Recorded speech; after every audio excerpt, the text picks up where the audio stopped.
Across Australia, the wheels of industry turn 24 hours a day, 7 days a week. These machines are tough, and the teams of people running them are even tougher. But what happens when these massive machines break down?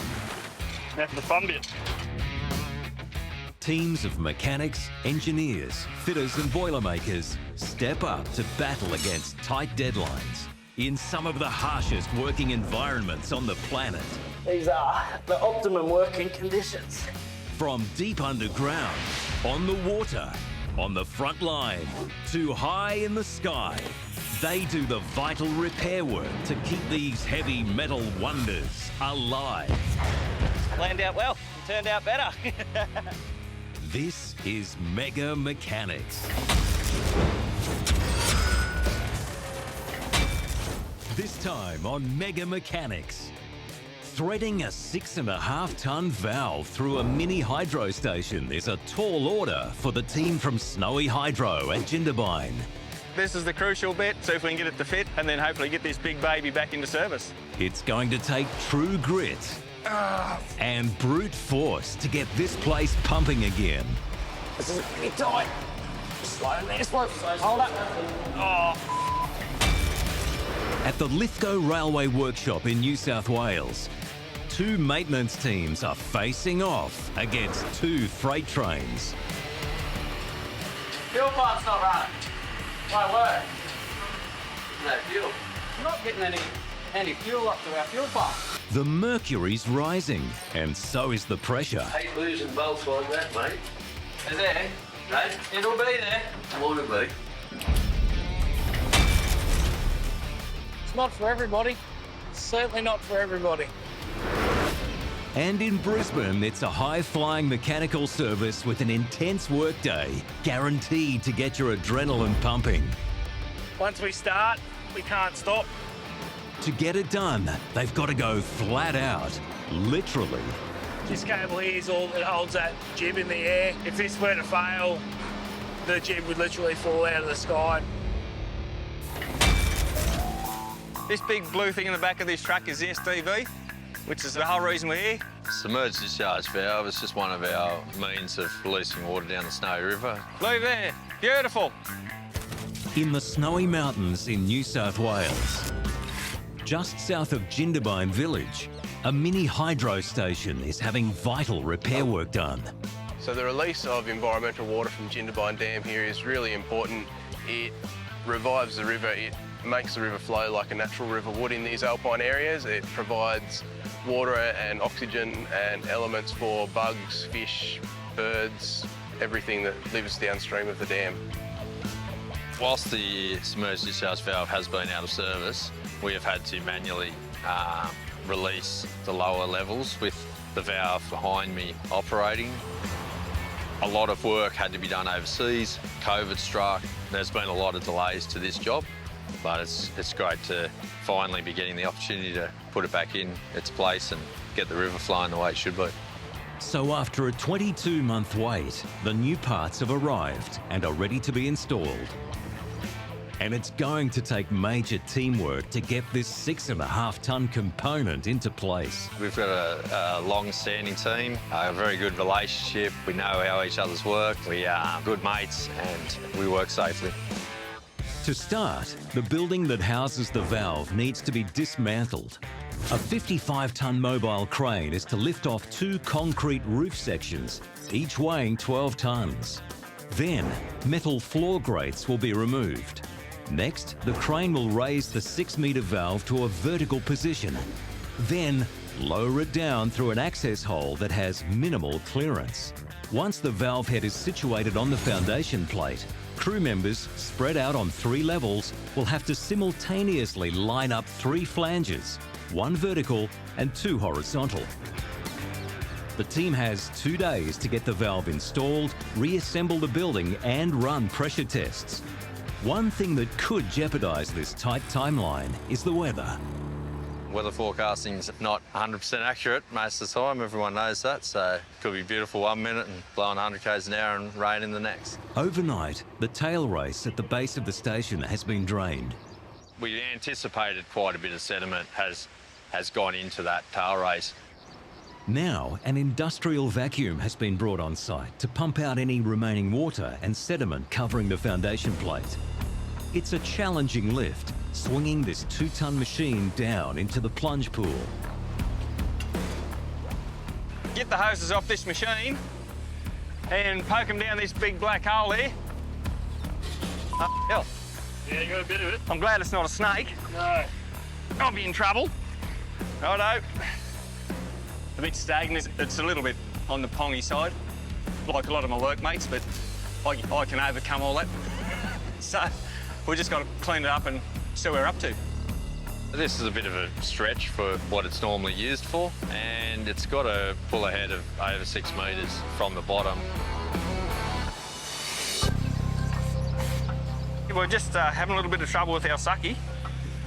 No, not quite hard enough. It's a fair lift, so we just eliminate that bit of hose and hopefully that might be the problem, but oh geez. It's probably like a 20-foot lift or 25-foot lift. It's a fair lift.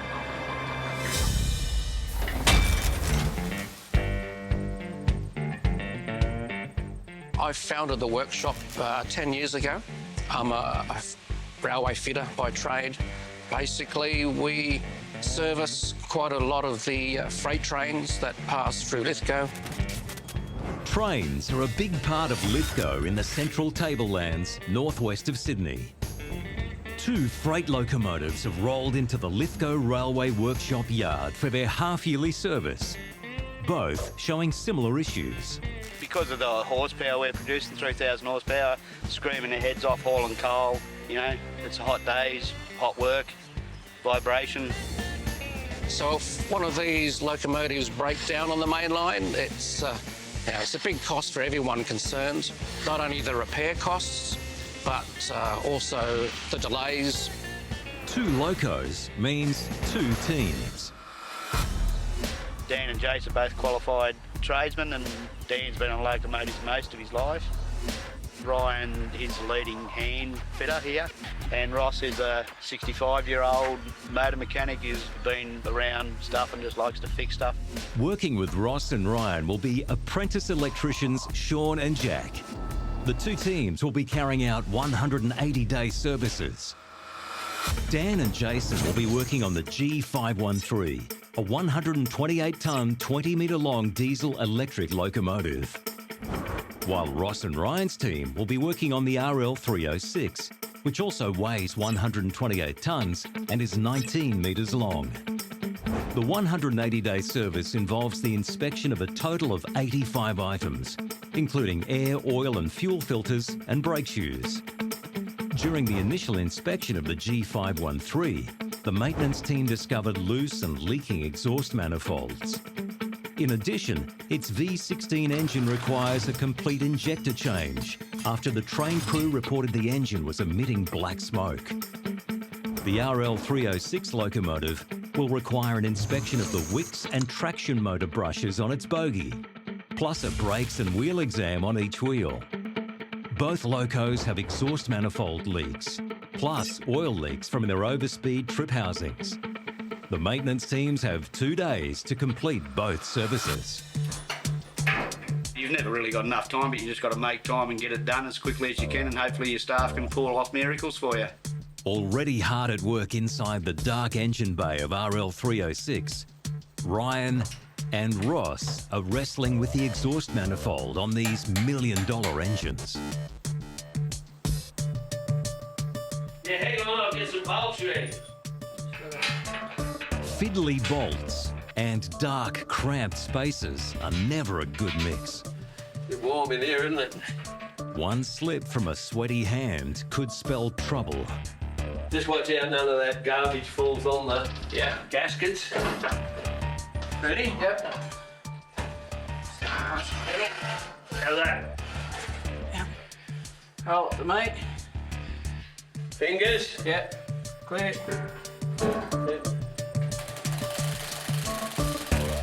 Well, you come over this side. Bring the torque wrench over this side, and I'll put all those bolts in while you're torquing this side up. You can get them all from this side. Righto. After they swap places, there's concern. It appears the bolt count is out. You don't know where it's gone. You've got to find it. Could have went down inside the engine, and that'll be fatal. The last thing the team needs is a lost bolt destroying the engine. An incredibly costly error. As brand new, one of these engines costs over $1 million.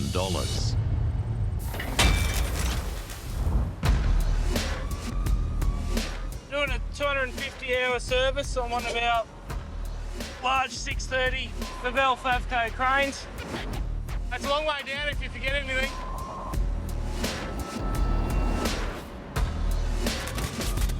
On the city stretch of the Brisbane River, it's not hard to spot the Queen's Wharf development, thanks to the 9 cranes that tower over the site, courtesy of Lindor's Construction Logistics and Multiplex. Keeping these lofty machines going full swing is driver and diesel fitter Harry.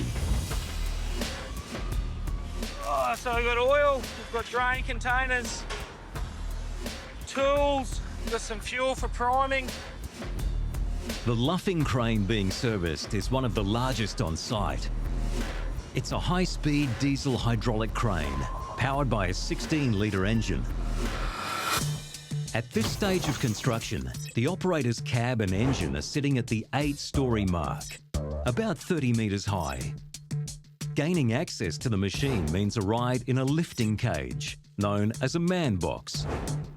Once the engine is serviced, the full length of the jib's cable or rope will also be inspected.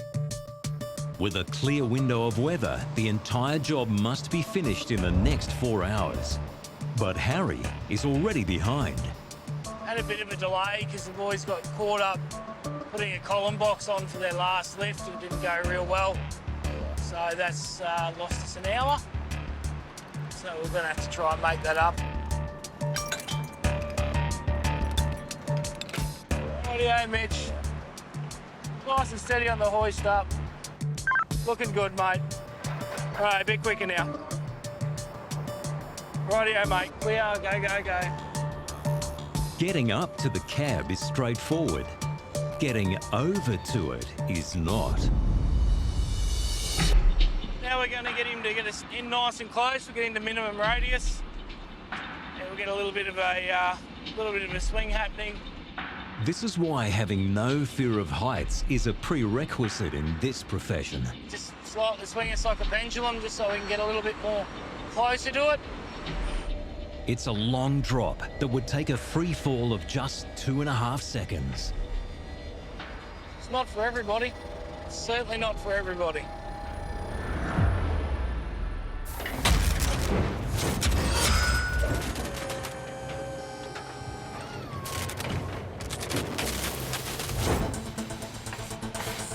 We're just having a little bit of trouble with our sucky. Hang on. Dredging a tail race. The first of many steps for the Snowy Hydro team installing a 6.5-tonne submerged discharge valve at the Jindabyne mini hydro station. I think we just got a height issue. We just can't lift up over the wall. It's just, could be too high for it. Until the sediment is removed from around the foundation footing, this project is at a standstill. The crew have until tomorrow to get the valve installed and pressure tested. Just couldn't pull that head, the height of the head of the pump, and you could only suck a minimal amount of water through the sucky to get it to suck. So just a matter of time, I think. Just worked out what the problem was and just, yeah. With the vacuuming done, the 55-tonne crane's next chore is to hoist the roof off the station. They're concrete, they weigh 12.5 tonnes each, and they come off in 2 sections. We need to get these roofs off and back on today. So by taking them off now, I'm committed to staying here until they go back on. Once the flooring grates are removed, the crew's focus shifts to the SDV lift. It weighs 6.5 tonne, and it's got to fit down into that hole, which is approximately 900 millimetres in diameter, and mount up onto its flange. This valve's going to come from a horizontal position into a vertical hanging position, so we've got to rig it right to get that correct and fairly level.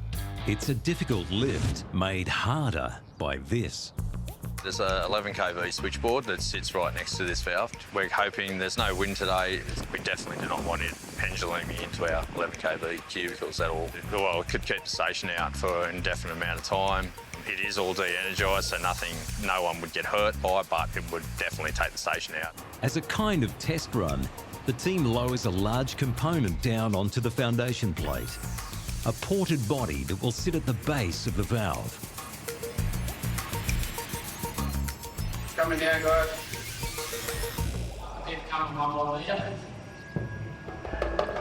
We're on there. So far, it's been a smooth test run. Until now. Is that going in until you see or what? There's a rubber seal that goes in underneath here. It seals between the blue base and this piece. It's just not quite in far enough. So we'll just try to get it in a bit further so we can sit down. It's got to sit into the roof. The cloudy water and problematic seal are eating into their 2 days schedule. Oh, it's grabbing on a bit of the seal. Just doesn't want to go in.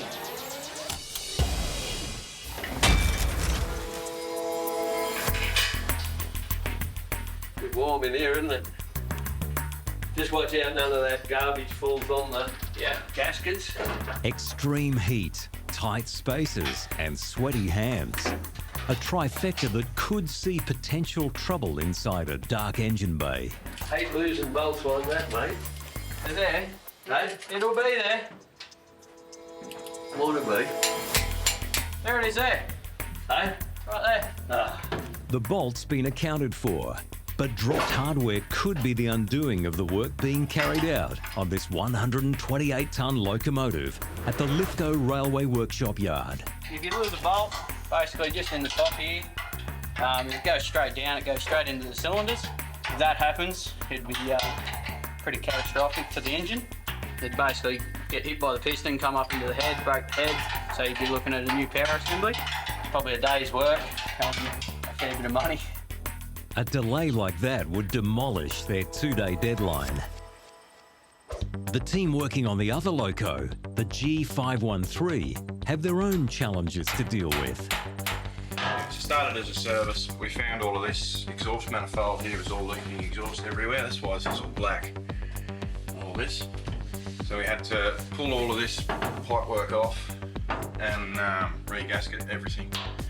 And yeah, that oil leak up the back end there, which is pretty bad. And we've got to change a full set of injectors in it too. It's called an overspeed drip housing, and it's all the gaskets at the back of it. They're all leaking, causing oil to go everywhere. Pretty big job, not huge, but more fiddly than anything. Fiddly and lots of cleaning.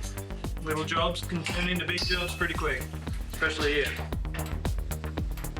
And I'm gonna have to jack these downs out because they're not coming. While Jason battles with the overspeed trip housing, Dan's got 16 injectors to replace. So I've got to disconnect this oil line on every cylinder, and I've got to take the rockers off, take the valve bridges out, and there's a little nut behind there that holds the injector in. Oh, and the fuel lines could take them off as well. So I've got to pull basically the whole top end of the engine apart to change the injectors. We change the injectors every 12 months with overhauled ones.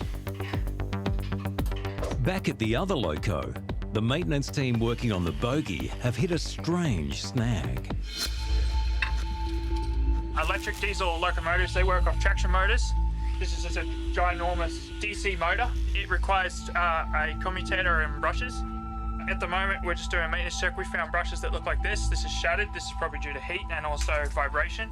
Wear and tear like this is expected, but the style of brush housing used during the last service is completely unexpected and problematic. The brush holder that's been changed out into something that's new, it's being impeded by a cable that's strapped onto the side of the motor.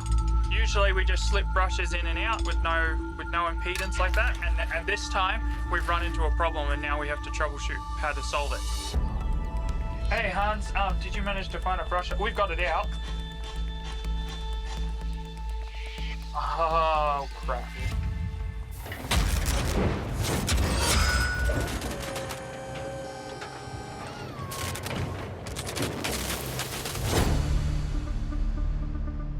slightly swing us like a pendulum just so we can get a little bit more closer to it. It's not for everybody. It's certainly not for everybody. High above the Brisbane CBD, the team from Lindor's Construction Logistics have less than 3 hours to complete a crane service. And the commute is an adrenaline pumper. There you go, Mitchie. Apart from being the welcoming committee, I got ya. Mitch, the driver, will be assisting Harry, just another part of his working day. We get up pretty early, start work at 5:30, climb the crane, do a pre-start on the crane, check over everything, fire it up, warm it up, and then away we go. You right there, bud?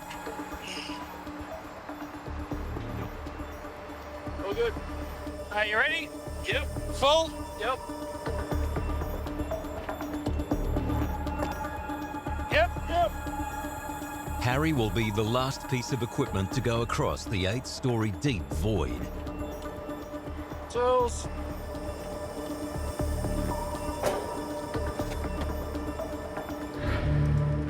Safely on deck, Harry's straight into it. We might do a oil change. We'll start with the engine and then we'll work our way through the crane from there. Pop the doors off, Mitchie. The engine's still hot, but Harry's got to get cracking. An earlier delay has already cost him an hour. So that's too hot to touch. That'd burn you if you actually got it on you. So just be a little bit careful, but we don't have time to wait for things to cool down. Just got to be smart about what you do. No different to servicing any other standard diesel engine. We're just 8 stories above the road at the moment. No different to your garden variety diesel you find in any piece of earth moving equipment. Just let us know when you want us to fill those filters. Yeah, you're right, man. Have your curry. So while Harry starts on the engine, Mitch finally has a moment to have his lunch. It's a pretty spectacular view. Sit down all day, so it's good to be able to stand up. But Mitch hasn't got much time to let the curry digest. Harry needs an extra set of hands. The crew now have less than 2 hours to complete a job that takes twice that. All right, you ready, Mitchie? Yep, let's go.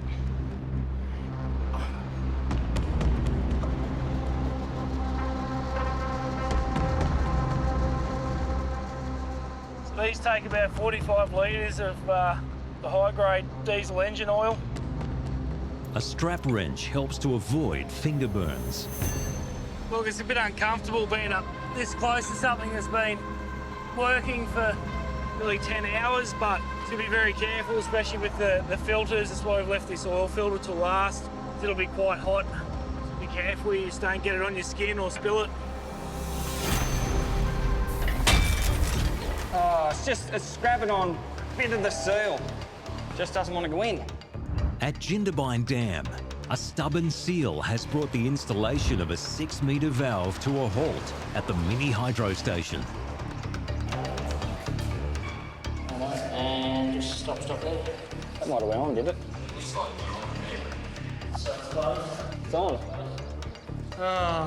We tried another seal, which we had, thank Christ, and we fitted it, and all of a sudden it just went, and down it went.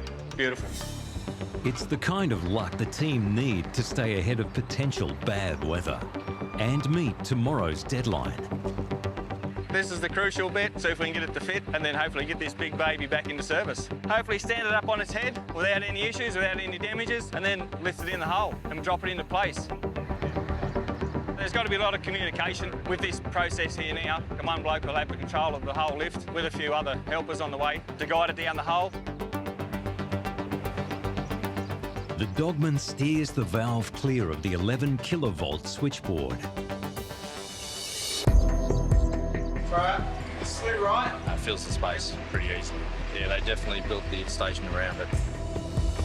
Right now is when a gust of wind would be calamitous. You're about 2 metres to go, Craig. 2 metres to go. Never coming.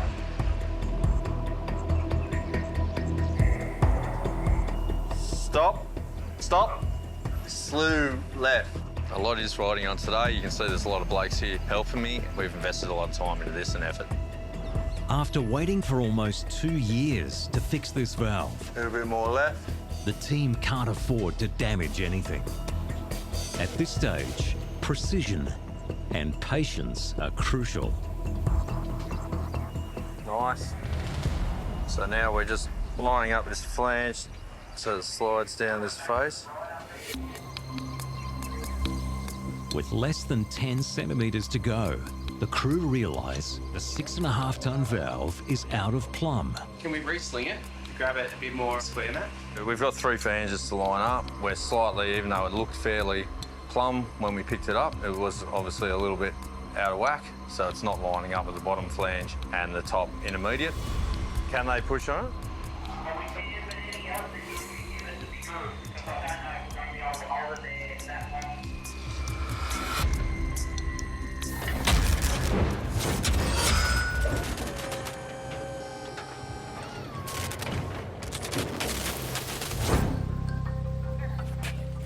So that had to come out, all because there was a cable resting across like that.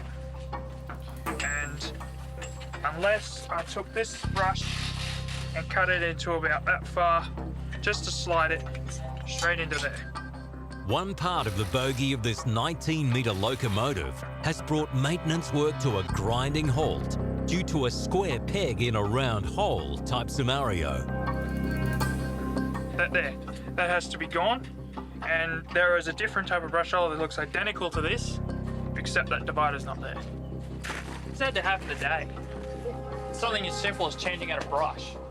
So far, troubleshooting this problem with a non-genuine part has cost this team at the Lithgow Railway Workshop yard 3.5 hours. This is only one of 2 locos undergoing half-yearly services that must be completed in 2 days' time. Can you try and lift that up till you get that gap? And when you do, I'm gonna tighten this up. Okay, let me just shove my torch onto something magnetic. Shall we start our traction motor? Yeah, lift it all the way up, that's right. Stop now. 15 minutes. No, good. That's it. We solved this problem by putting the brush holder in with the brush already in it, so we didn't have to try and push it past the cable, as we don't have any spare brush holders that would suit our purpose here. There's a lot of work for not a whole lot of reward.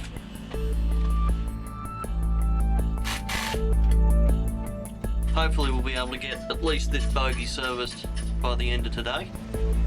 Then we'll continue the rest tomorrow. With 2 crews on the go and the shift about to end, Paul's keeping an eye on the pace.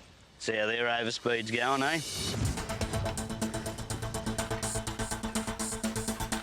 Come on, don't you know this is a race with the boys up the road? Well, I think it's a race. Yeah. Slowing them down, stubborn studs, and a fuel rail blocking the way. The fuel rail here. These studs, they are attached to the case. So we need to remove the studs to get the case away, or remove the fuel rail.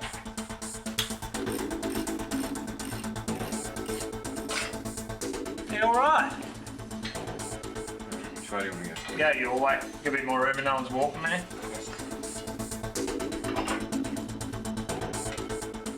You all clear up the top? Thanks. No. That should fall off now.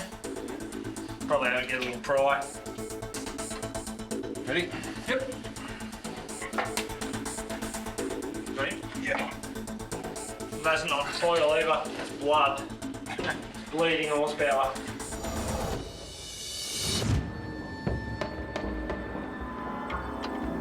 I've just got to double check the gasket's the right one, because if we don't have it, we need to get it tomorrow, which could be another drama. It's the wrong one. No, I better make a phone call, and quickly.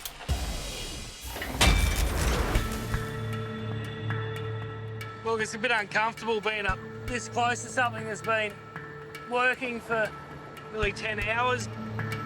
It'll be quite hot. So be careful you just don't get it on your skin or spill it. Quite hot.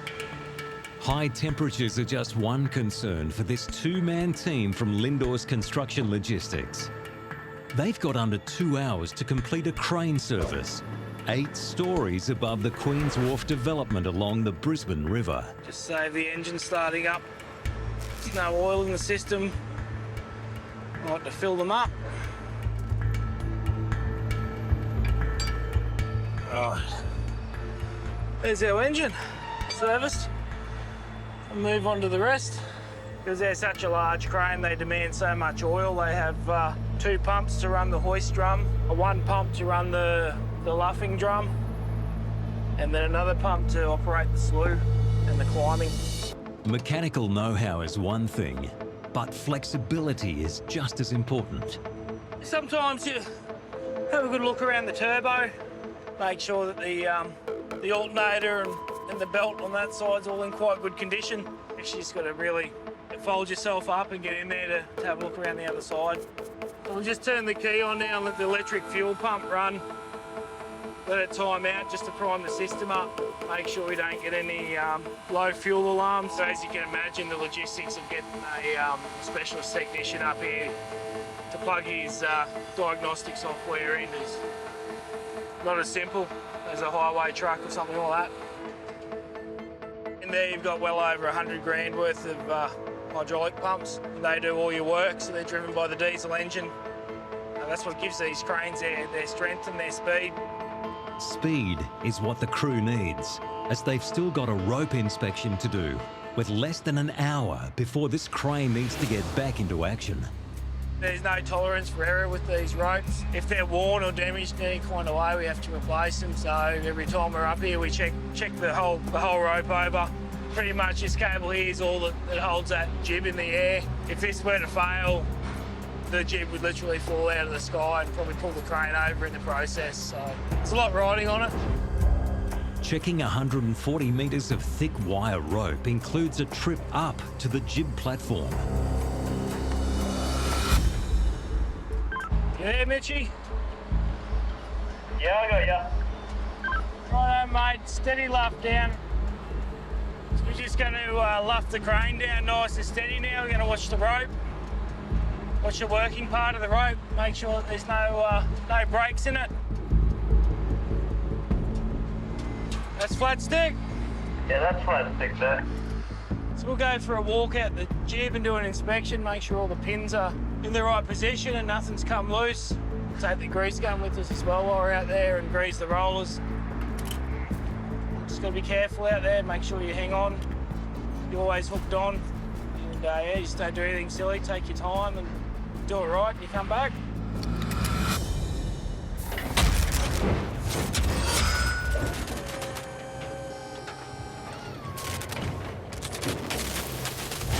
We've got 3 flanges to line up. Can they push on? At Jindabyne Dam, a 6.5-tonne valve is dangling precariously through the middle of a station, while the Snowy Hydro installation team quickly troubleshoot a way to get it square. So I'm going to sit it on the weight of it on the timbers. That'll level off that flange and we'll just readjust the slings, pick it up, and we'll be able to see how level it is with the 2 level surfaces. It's got a vertical surface here that should guide it. Should be able to fix that problem. Stop, stop.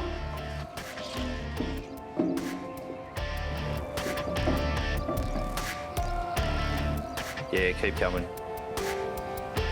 The flange is looking pretty good here at the moment, Tom. We'll know once he takes the weight how square it is. Stop there. Oh, that's much nicer. Right, you guys ready downstairs? Yep, we're about 250 off 4 meters away, so.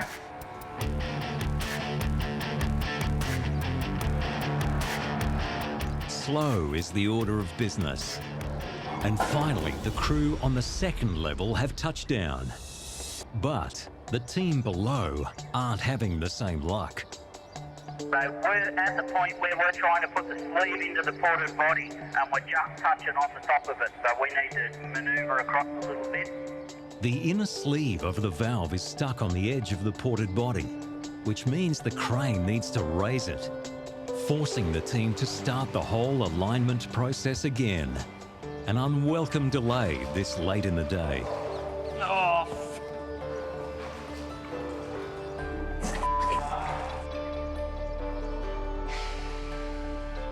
think because it's so long. And for these to fit down here, they've got to get the top studs to fit at the same time, pretty much, simultaneously. You think for something so easy to just go together, wouldn't you? While a new game plan is forged above, Shaka rethinks his career change. I used to do a bit of shearing for a fair few years and got jack of that. And then thought, yeah, do a bit of mechanical stuff. Shearing's more fun, if you can believe that. Keeping upbeat is half the battle. So what we're going to do is going to put it back on the blocks again. We're going to drop the sleeve down 200, which will mean it'll go into the body first, and then we'll try and line it up again that way. This is pretty tight. Slow there, slow. Hold up. I've just got to double check the gasket's the right one. Where the faceplate mounts to the housing itself, there's two different sizes, and obviously they've ordered the bigger face gasket for it, and we need the smaller one. I've got to make a vertical, and quickly. Discovering you've got the wrong parts at the end of a shift. The epitome of bad timing. We ordered some gasket sets in, and they're not the actual right ones. They've got the largest housing on it, so we've got one of the good sets, so we're just going to have to make a gasket because my gasket supply is 2 days away, so their fitters, they'll be able to handle it. Can't wait 2 days, mate, that's time's money. Like most mornings, the sparks are flying at the Lithgow Railway Workshop.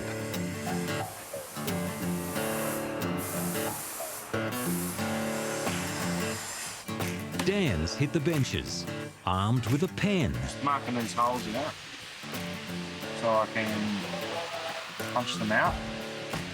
Yeah, new gasket from the existing one.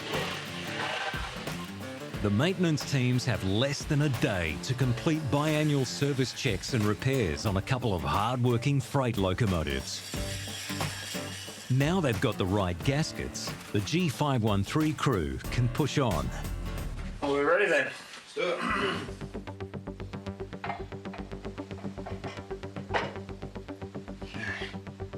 With the overspeed housing in place, the handmade gasket can be applied.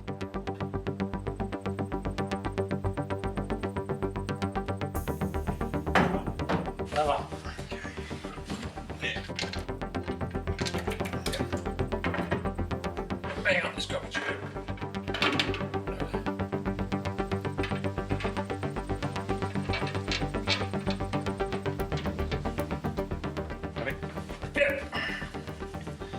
Put in about 12,000 more bolts.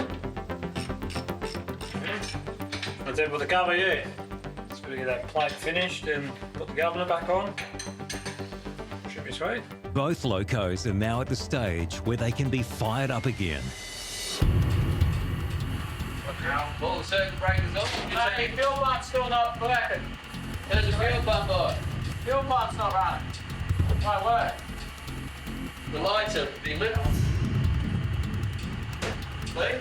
Every time you hit that, the lights dim. You can't feel that fuel pump, see if it's going. It's been started since you didn't fill it.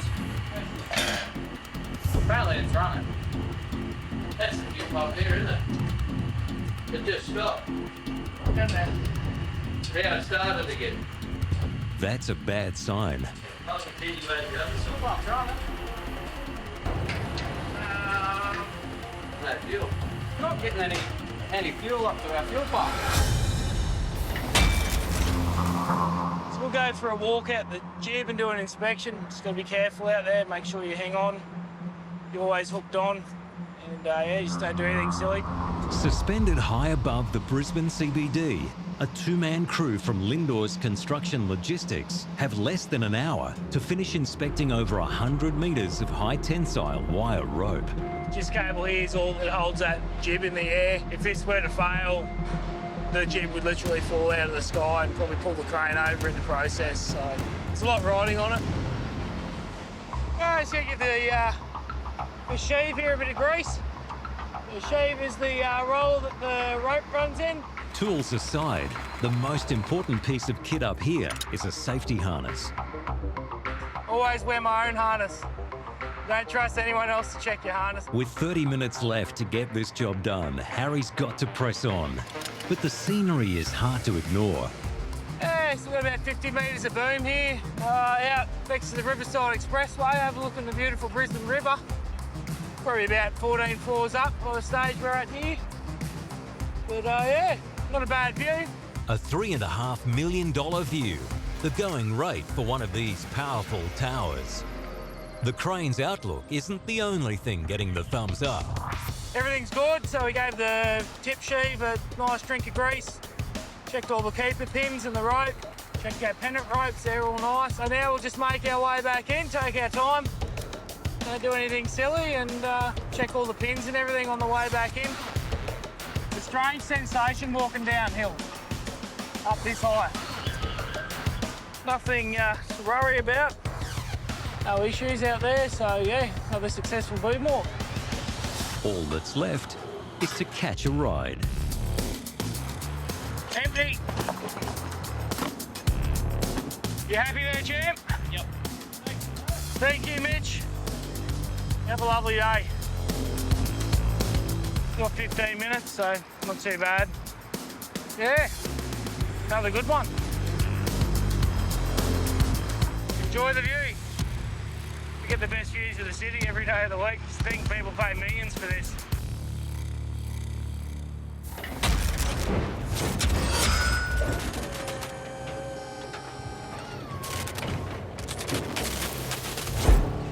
This is pretty tight. Slow there, slow. Hold up. I think that's it. Try that. Keep going, Bob. Yeah, we're just touching the sleeve on the body now, so just run down just a little bit. It's near the end of day one, and a tricky sleeve inside the base of this 6 metre long valve has the Snowy Hydro team on edge as they mount their second painstaking attempt to align it inside the mini hydro station on Jindabyne Dam. There she goes. I think so. Just keep coming down. That's the frustrating thing about fitting big bits of gear. You've got to get everything spot on or it won't work. You just keep persevering and persevering, and all of a sudden it just all goes bang, fits together. There she goes. Yeah, it's down. She's home. The crew, however, can't head home yet. Yeah, so we've got to put the roof back on because of the weather. Like if it does rain, you've got all your electrics in there and your controls and all that, so you've got to protect them from the weather and the elements.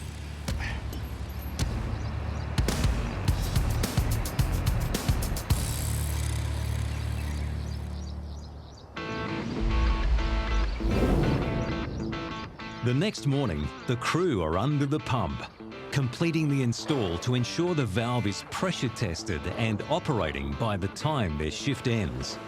Bob's just finished tightening up these hold-down bolts. The big studs, they go down into the foundation plate. That's the valve sleeve coming down. Righto, finished. Finished.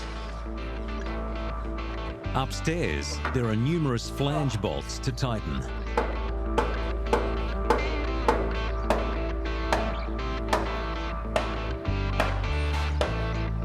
Following it?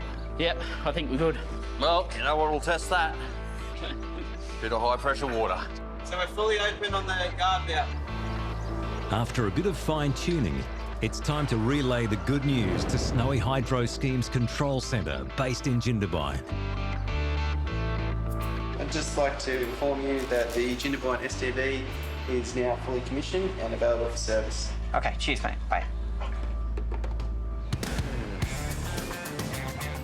Once it goes back into service, I'm just going to hand it back to the control centre and the river runs itself, so it'll just do what it's supposed to do.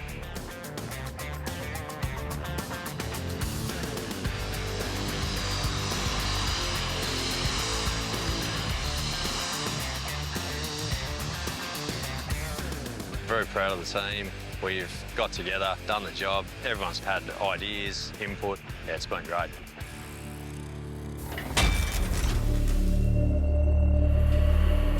Not getting any fuel up to our fuel pump. You got fuel leaking out? Just a little bit? Yeah, hit it. Just hit it. So that's your suction side. That's the suction side. That's coming up. There you go. That's coming up from the tank that way. At the Lithgow Railway Workshop, a team is urging a loco to start up in the yard after its 180-day service. Hit it now. But yeah. It's got fuel there? Yeah, it's got fuel there. Hook it up and we'll just keep priming it. Just have to keep priming it. Righto. Keep priming it.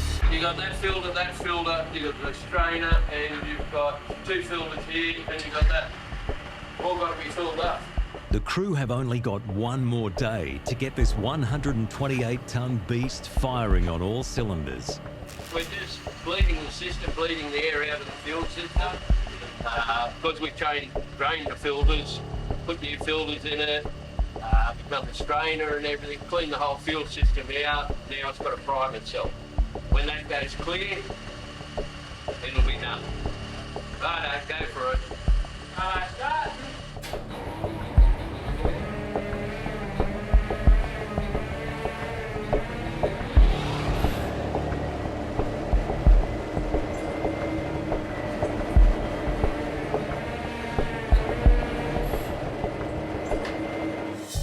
That's one loco up to speed, with another to go. The G513 is a slightly longer mechanical monster, stretching out close to 20 metres. A few final adjustments. Now I can tighten up clamps.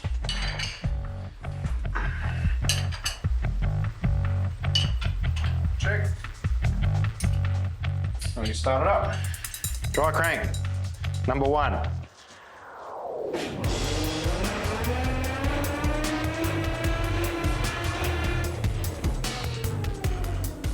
Try that again.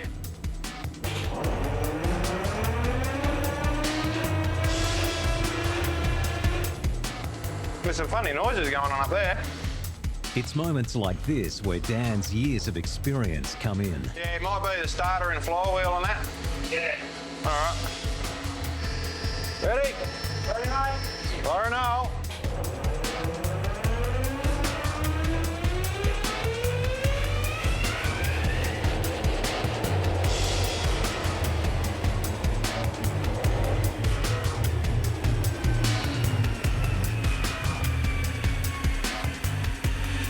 Pretty good to me.